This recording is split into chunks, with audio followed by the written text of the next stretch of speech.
Jo. Jo, to půjde. Zatraceně, co to děláš? No tak mluv.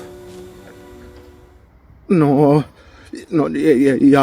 já tady trucuju, protože víte, oni Morčata na útěku aktualizovali ten e-shop jejich a oni kromě spousty jako věcí tam mají aj taky lístky na ty jejich 2 koncerty v prvním patře v Brně 30. a 31. a z Linkin Park CZ a s Dogou, no a já jsem je chtěl koupit babičce pod stromeček, jako, protože to je prostě dobrý vánoční dárek, takových lístek a já mám strašný strach, že je babička nebude chtít, že se jí to nebude líbit, já se jí bojím. Děci, ty se přece nebojíš nikoho.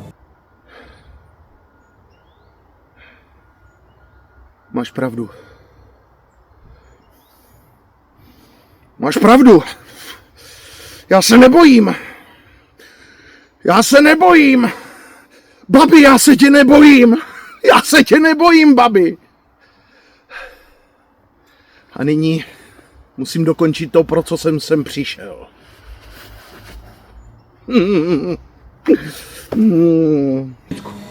A pak si trochu odpoč. Zatím se mějte, chlapci.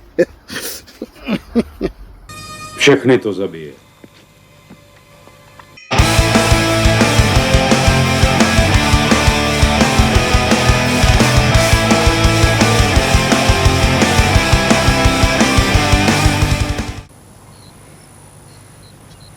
Tamhle, za tím křovím. Vidíš?